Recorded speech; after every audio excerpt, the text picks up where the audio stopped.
Jésus a souffert hors de la porte. Sortons donc pour aller à lui, hors du camp, en portant son opprobre. Hébreux 13, 12, 13. Dieu me garde de me glorifier si ce n'est en la croix de notre Seigneur Jésus-Christ, par laquelle le monde est crucifié à mon égard, et moi à l'égard du monde. Galates 6, 14. Maintenant que l'apôtre Paul a remporté une parfaite victoire sur le vieil homme, et qu'il vit pleinement de la vie de résurrection, a-t-il oublié la croix? Celle-ci a-t-elle disparu de sa vie? N'y occupe-t-elle plus la place centrale? Au contraire, elle y demeure et exerce toujours sur lui la même puissance de séparation. Rayonnante de la lumière d'en haut, baignée des feux de l'amour divin, elle occupe encore la première place et remplit tout l'horizon de l'apôtre.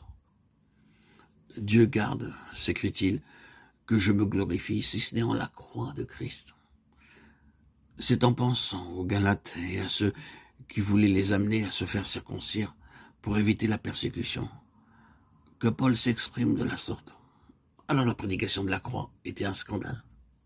Elle annonçait à tous les hommes, grecs ou gentils, circoncis ou non, un salut complet et gratuit. C'était porter un coup direct au judaïsme avec ses ordonnances charnelles et son esprit étroit, exclusif. Désormais, enseignait l'apôtre, celui qui est esprit, cherchait des adorateurs en esprit et en vérité, qui fussent prêts à lui offrir des sacrifices de louange et d'adoration dans le temple intérieur du cœur. Jean 4, 23, 24. Une telle prédication était un scandale. Elle était selon Christ, mais au point de vue juif, exécrable. Non content de prêcher le divin crucifié, Paul annonçait que lui, le disciple, était crucifié avec son maître, crucifié à l'égard du monde, même du monde religieux. La croix de Christ, prêchait-il, est aussi devenue l'instrument de mon crucifiement. J'ai perdu toutes les choses que le monde ambitionne, honneur, situation, fortune, relations de famille.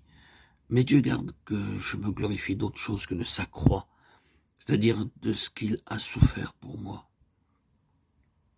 Autrefois, pour moi aussi, la croix était un scandale. Mais depuis que j'ai compris tout ce que le calvaire fut pour mon sauveur, elle est devenue mon plus grand sujet de gloire. Dieu garde que je me glorifie, si ce n'est de la croix de Christ, où je suis crucifié à l'égard du monde, et où le monde l'est pour moi.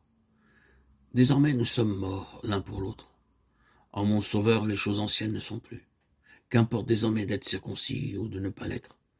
Toutes les différences extérieures tombent, deviennent caduques. Ce qui compte, c'est l'être spirituel. C'est d'être une nouvelle créature en sa ressemblance.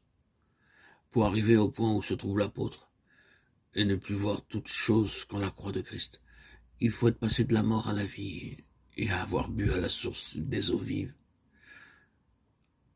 Le calvaire apparaît alors tout nimbé de gloire et comme l'expression de la souveraine sagesse et de la toute-puissance de Dieu.